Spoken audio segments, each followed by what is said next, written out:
জেলা বিএনপি কার্যালয় ভাঙচুরের মামলায় ২১ মে গাইবান্ধার ৬ ইউনিয়ন চেয়ারম্যান সহ গ্রেফতার হন মোট ৮ জন চেয়ারম্যান। এরপরই গা ঢাকা দেন আওয়ামী লীগ সমর্থিত অধিকাংশ চেয়ারম্যানরা। ৫ আগস্টের পর বিভিন্ন মামলায় নীলফামারীর ৭টি ইউনিয়নের ১৬ জন চেয়ারম্যান পলাতক ছিলেন। এদের মধ্যে ৭ জন হাইকোর্টের আদেশে পূর্ণবহাল হন।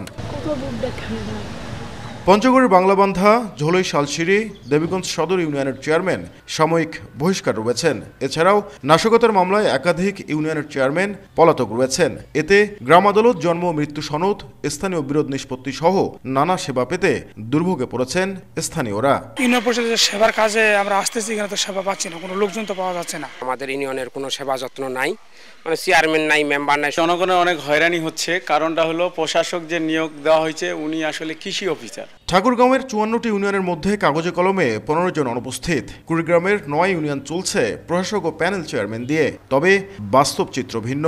অনেকে পালিয়ে থেকে দায়িত্ব পালনের চেষ্টা করছেন। একই অবস্থা দিনাজপুর ও লালমনিরহাটের অনেক ইউনিয়নের। আমি আসছিলাম আমার বাচ্চার জন্ম সনদ কার্ড উঠানোর জন্য। আজকে তো আমরা দিতে পারবো না, এটা সময় লাগবে। কেন? আমাদের এখানে তো মেম্বার চেয়ারম্যান নাই।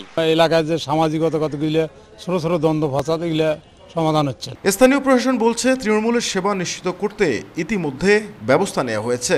বিধি অনুযায়ী আমরা প্যানেল 1কে দায়িত্ব প্রদান করেছি এবং তাকে সেই বিধি মোতাবেকই এই আর্থিক ক্ষমতা দেওয়া হয়েছে। ইউনিয়ন পরিষদ থেকে মানুষ সেবা প্রাপ্তির ক্ষেত্রে যে ভোগান্তিগুলো হচ্ছিল এটি আস্তে আস্তে কেটে যাবে এবং মানুষ তাদের যে কাঙ্ক্ষিত সেবা সেটি তারা পেয়ে যাবে। রংপুর বিভাগে মোট ইউনিয়ন পরিষদের সংখ্যা ৫৩৫টি। নাজমুল ইসলাম নিশাত, সময় সংবাদ, রংপুর।